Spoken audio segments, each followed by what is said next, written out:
Howdy folks, it's Meandering Mike in the Man Cave of Madness. It's just before midnight and we're doing an unboxing of Cruel Necessity. This is a game that just released from Worthington Games. It was on Kickstarter. It actually shipped early. This title was actually first published 10 years ago by Victory Point Games. It is a States of Siege game. States of Siege games were originally designed by Darren Leveloff. This particular designer is John Welch. It is set in the 1640 to 1653, the English Civil Wars. Now I've slit this shrink, as normally I do not actually have my newfangled oyster shucker knife with me. I had to use my Gerber paratrooper knife to slit this up, but it's all finger ready, so there we go. The shrink is off, and we will look at the back since the glare of the shrink is gone. All right, so this happens to be probably one of the more difficult States of Siege games. It's rated here. I'm going to zoom in a little bit so you can see way down there. Go ahead and point that down there and zoom in a little more. All the way to the bottom there. All right, it's like medium-high in complexity. It is, very high solitaire because it is designed as a solitaire game, as the States of Siege games are. But it is a little bit higher. There's a little more going on here.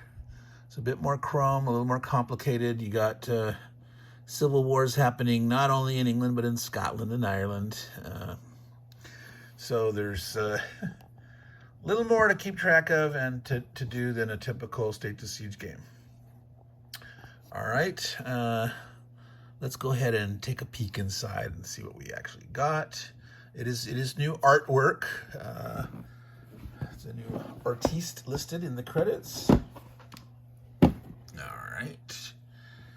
So we have a very nice glossy rulebook. I'm going to actually zoom out a little bit here to make sure that we get a better look at this bird's eye view. Bird's eye, but a wider angle view.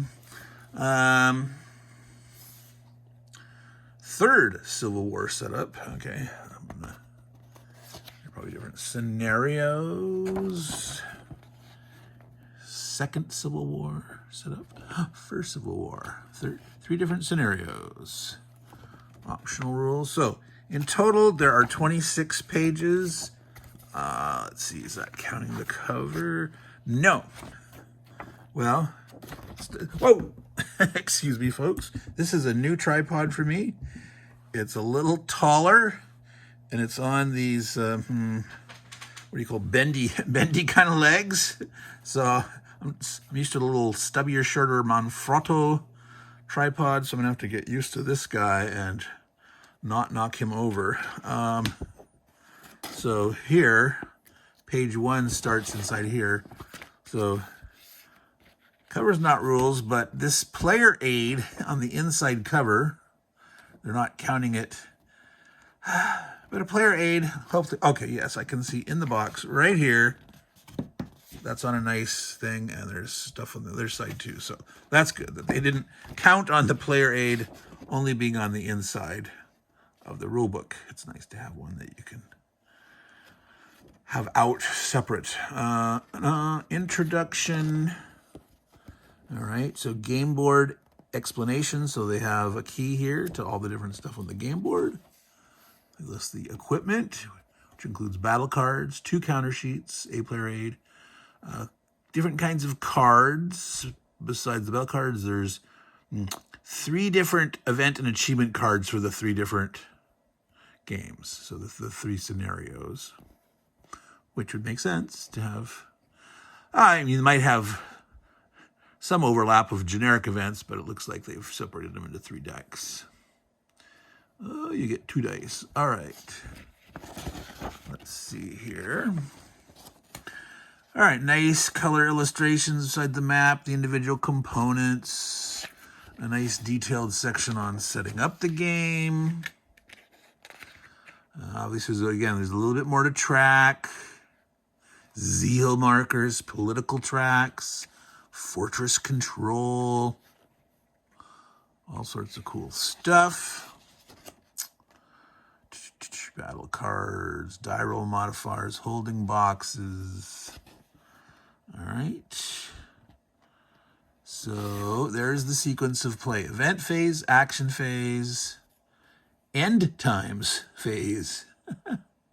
Uh-oh, if you do not control London, the game ends immediately and you are defeated. That is the end times. Housekeeping phase. Calculating your score. So when it ends, you got to calculate your score, see how well you did. So it's not necessarily, absolute victory. It's like, well, how did you do relative to that, historically compared to that particular scenario? Subcases, strength modifiers. Scotland supports the North. Irish troubles. Unrest in London. Track marker adjustments. Zeal points. Catholicism, Puritanism, monarchy, revolt. Yes.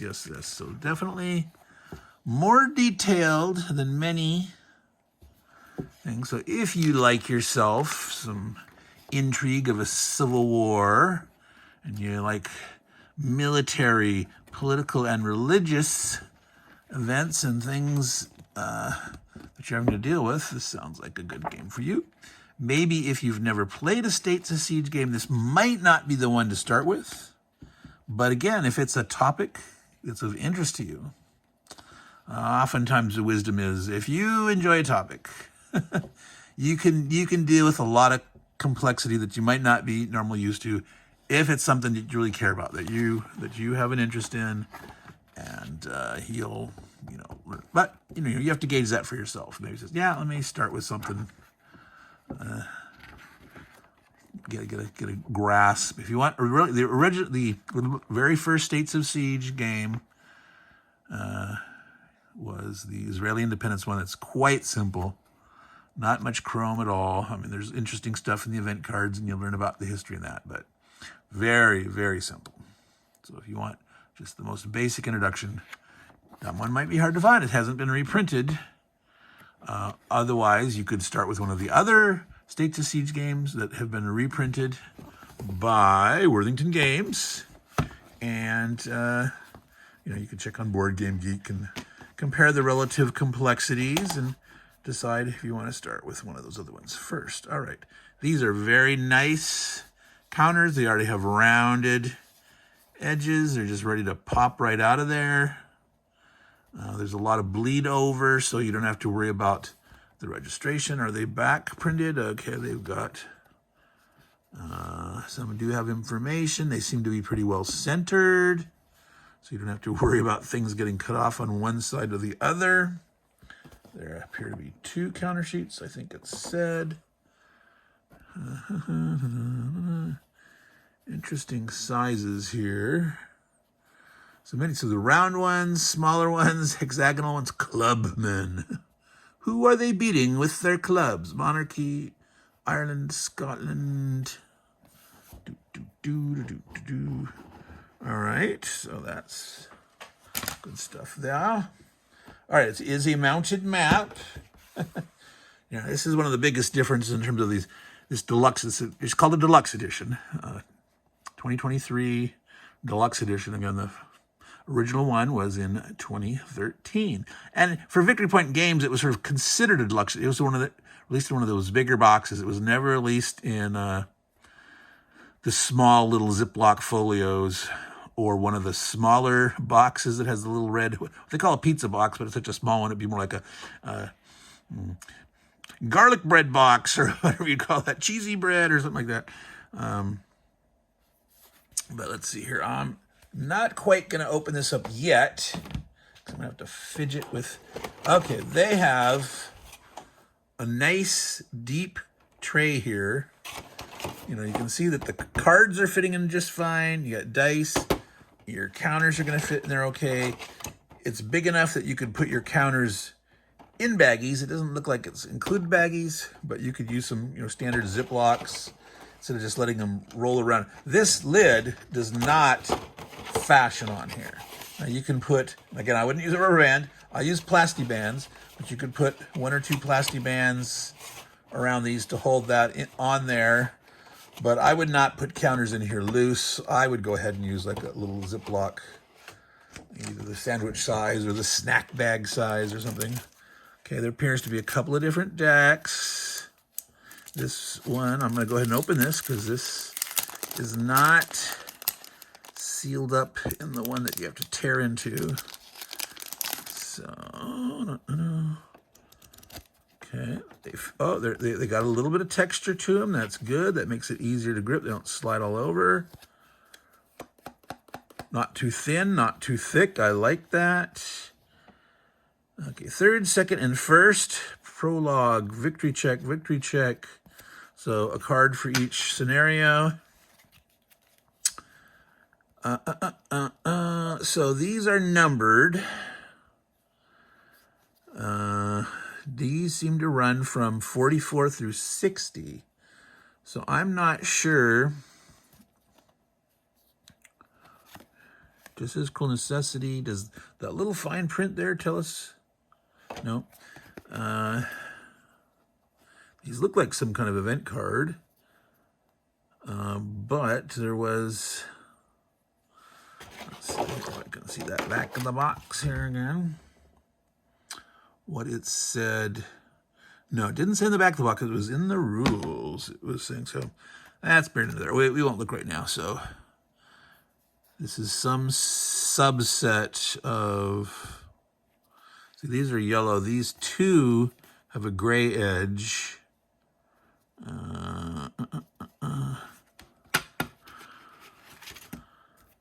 So those have the identical back. These scenario cards did not have that kind of back. Well, I should open these just because I'm here and I don't have... I could use my teeth. Be very careful about using your teeth to rip things open. Sometimes the plastic is more resistant. And you don't want to damage your teeth. I mean, you think you might not, but you could actually if you're... All right, so... Big deck. All right, so here are the battle cards. Okay, so those are very obvious because they're sideways. And they say battle events. All right, so that's cool. And me, I have my plastic bands of appropriate size goods that are good for card decks. So I will use those. Again, don't use rubber bands. They can damage stuff. They can dry out and break and leave residue and all sorts of nastiness. Okay, so my guess is these brownish ones here are the 27, from 1 through 27 is going to be, oh, interesting, it's 2 through 27. Where's card number 1? Because these, so the gray is going to be like scenario 2, this yellow maize color, maybe M-A-I-Z-E, goldenrod perhaps, that will be for 3rd scenario. Oh yeah, see, these are color coded, see. 1st, 2nd, 1st, 2nd, 3rd. Aha. So this is like the seed card. Card number 1, card number 28, and card number 46. So there you go. Those are probably, start with this on the top, read this first, then have a random deck of event cards and such. All right, that's cool. That's cool. Figuring it out. I like to explore these kind of things. And of course, sometimes I'm totally wrong, but I love exploring these a little more than your typical unboxing. This is fun for me. And some people say, hey man, your unboxing are too long. Like, we're almost up to 15 minutes. I'm not going to go too long, but sometimes, boy, man, I'll go over 30 minutes sometimes. But some people seem to really enjoy that, sort of the exploration and all that stuff. So I will keep doing it. At times I will try to shorten things up, but yeah. Okay, cool.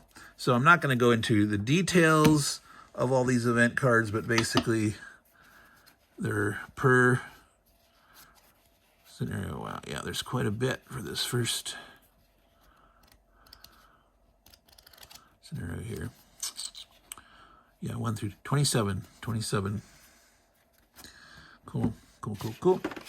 All right, and there was 2 dice. So the other thing we haven't looked at yet is the, I put these guys in here. I will sort those later, put plastic bands on them, all that good stuff.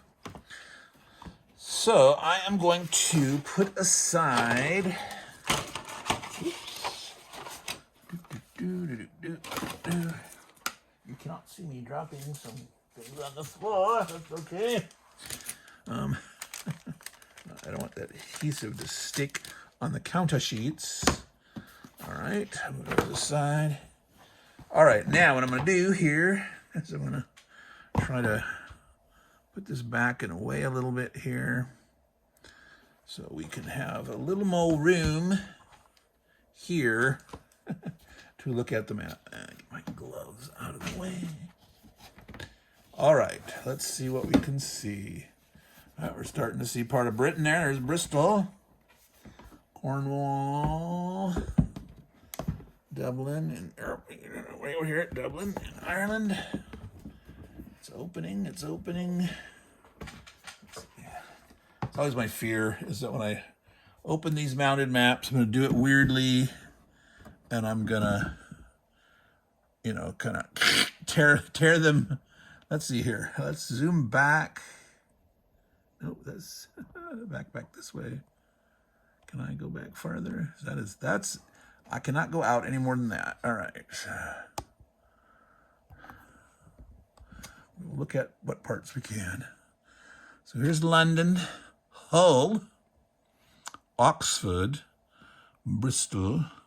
So interesting that we don't see York on here, or Canterbury or Norwich. Here's Nottingham, Stafford. So I am not familiar much at all with the English Civil Wars.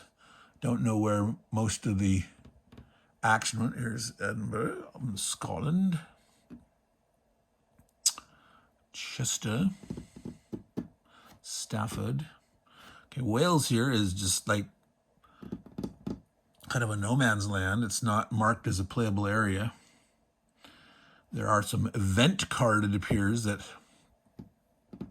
affect that. So that's pretty interesting. Now there's, it looks like what, battles, I believe. Newburn, there's a date. Dunbar, what is that? Kilsyth, Aberdeen, etc. So that's interesting. So there's a track 022334, 10301. So I'm not sure if that's defense strength. I'm gonna guess that's like defense strength of the walls of the city for sieging or not. Some range from 0 to 3, some from 0 to 4. Here's an interesting box, London Under Siege. I don't see any big box like that. For these other ones, let's look over here. We've got 3 tracks: Scotland, Parliament, and Puritanism. So my guess is these are similar to the typical States of Siege tracks that you have encroaching things.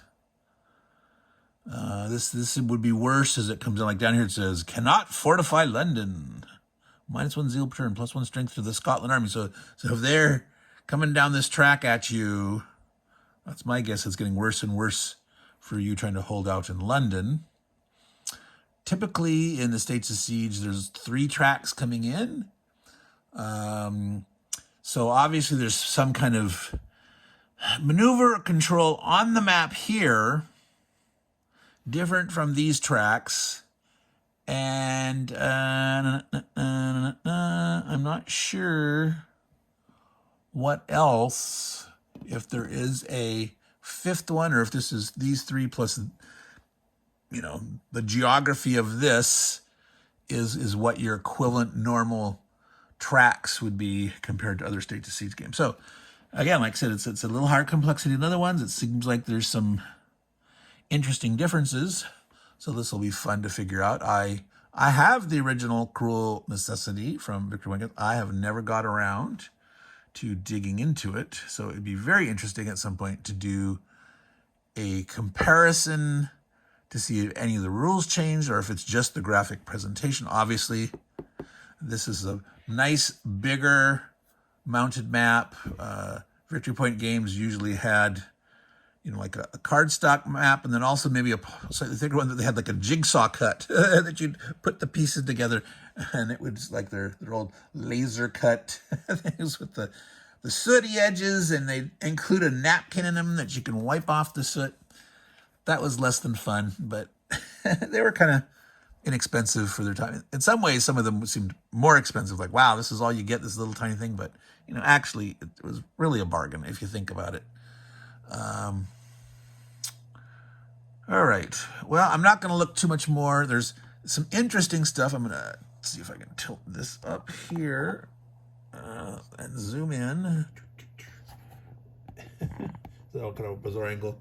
These look like almost, well, I don't know if they had newspapers per se, or what they call a broadsheet, like, you know, hear ye, and have announcements and, you know, posters or pamphlets that they would hand out, petition, a declaration, a true and perfect relation of the barbarous and cruel passages. And it's in this old-fashioned text with some old-fashioned spelling.